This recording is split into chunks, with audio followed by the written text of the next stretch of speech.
thank you, General. I appreciate very much your hospitality and the fact that you've made this particular tragedy a matter of your personal attention. At the outset, let me say how much I am grateful for the presence of John Gillis. John Gillis is a member of the Justice Department's team, and he's in charge of victim services. I wanted him to be with me to see today the crash site so that he could have the kind of sensitivity in dealing with victims of this great tragedy. A veteran of well over 20 years of specific law enforcement as a police officer, he's also had tragedy touch his family.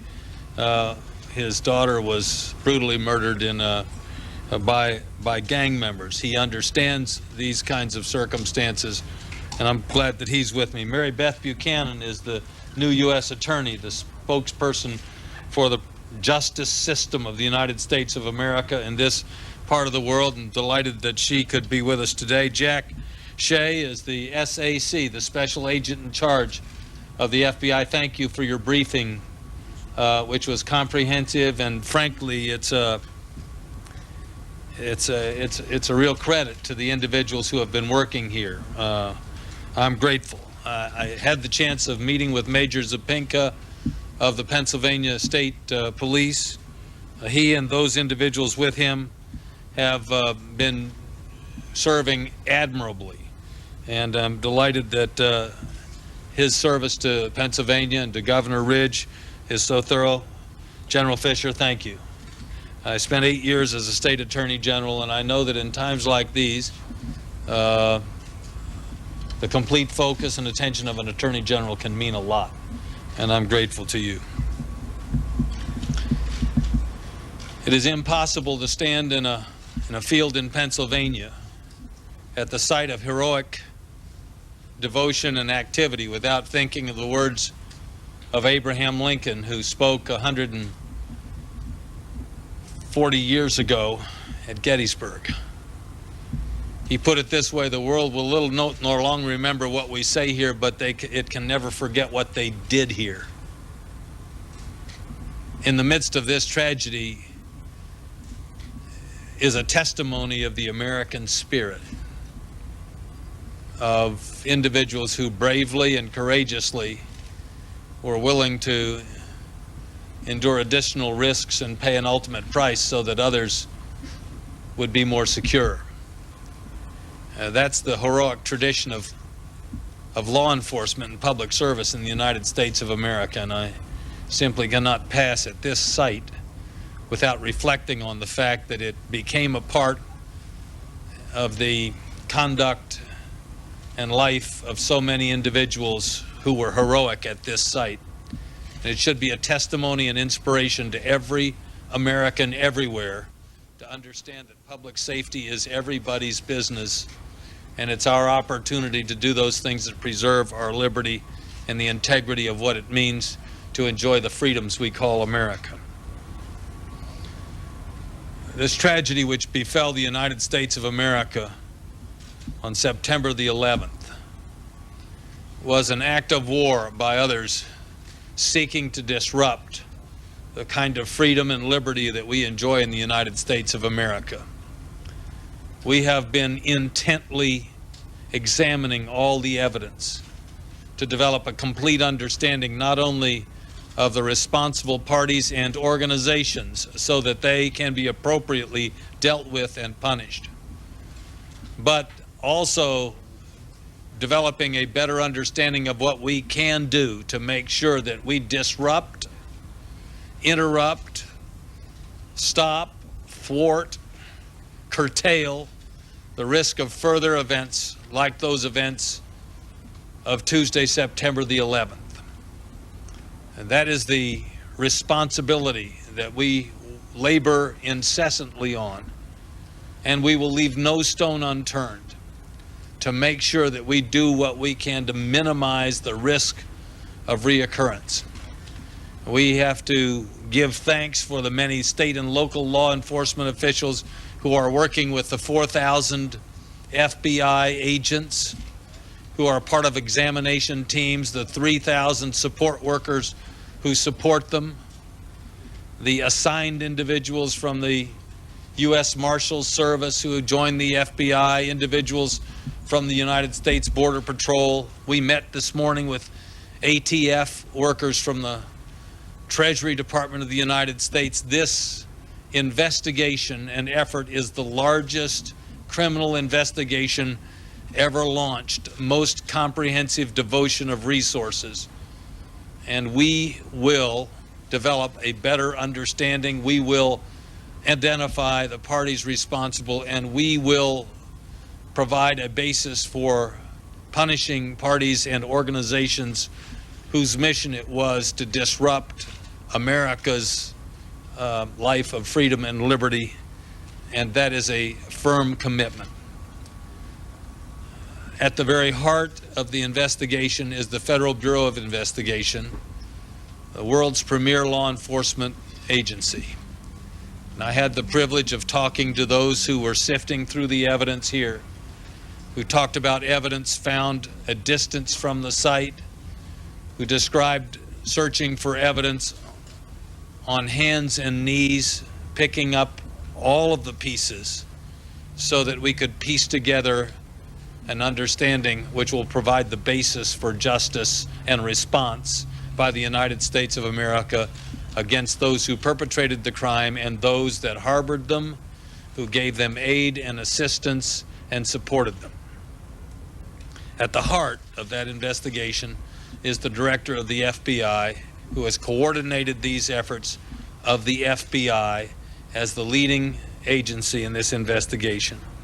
And I'm pleased to be able to invite him to make remarks at this time. Bob Mueller is an individual whose service in law enforcement is over the course of many decades, having served as a U.S. Attorney in Boston, U.S. Attorney in San Francisco, the Chief of the Criminal Division of the FBI in Washington, D.C., a staff attorney, assistant U.S. Attorney, working homicides in Washington, D.C., and now as the Director of the FBI, the Federal Bureau of Investigation. Bob. Thank you. I only at the outset can acknowledge or state that every FBI agent, every FBI employee acknowledges, respects, and has the utmost admiration for the heroic efforts of the passengers on Flight 93. And I think our admiration, our respect for those passengers is shared by just about everybody in the country. The FBI has the initial jurisdiction for investigating incidents such as this, but we are but one of so many law enforcement agencies who come together at times like this and other such times and work together hand in hand to bring those responsible to justice. And it is thus here. And I want to spend just a moment to talk about the support that the Bureau, ATF, Red Cross have provided to this effort here. In particular, I want to mention the agents tell me that there's been a huge outpouring of support from the communities here in Somerset County and throughout Pennsylvania. And for that support, we thank you from the depth of our hearts. Others have helped and should be acknowledged. Pennsylvania State Police, Colonel Hicks, Major Sapinka, and the Pennsylvania Emergency Management Agency were here moments after this happened and have worked hand in hand with the FBI, ATF, and the other federal agencies. I want to just mention in conclusion the Red Cross and the Salvation Army. To walk the line and see the agents you expect in a circumstance like this. It's a crime scene, and you expect agents to be sifting through the rubble in order to determine whether there's evidence there that can be used in a prosecution down the road in order to bring these individuals to justice. But to see the Red Cross, the many volunteers of the Red Cross, to see the volunteers from the Salvation Army and all the others from the community who are here at this site is a testimony, is a statement as to how not only at this site, but across the country, all persons are coming together. All persons who believe that this is an abhorrent act are coming together to try to bring these individuals to justice. And all of us together will succeed in bringing the individuals responsible for this to justice. Now, I think probably Attorney General and I would be happy to entertain some questions. Can you give us a status on the black box that you found? Do you understand their name? We have, yes, I'd be happy to. There were 2 recorders found at the Pentagon site, the flight data recorder and the voice recorder, and unfortunately we're unable to obtain anything off the voice recorder because it was so badly burned in that crash. We recovered the flight data recorder here as well as the voice recorder, and we and the NTSB are in the process of transcribing and in certain cases translating the dialogue, what little dialogue there is on that voice recorder. I will say we do not have the voice recorders from the World Trade Center or the flight data recorders. Anybody else? Can you tell us how many Yes, sir. material witnesses have been arrested at this point, and was the gentleman in the Chicago area yesterday one of them? There have been a number of material witness warrants issued, and I cannot give you the specific number. If translations are required off the cockpit voice recorder, what do you assume then that hijackers were on that? I can't go into the details anymore. But we are, I will tell you that we are, it will take some time because we are analyzing very carefully what is heard on that voice data recorder. Yes, ma'am. I know I said at the outset that I had a high level of confidence on the identities of the hijackers. We have several hijackers whose identities were those of the names on the manifests.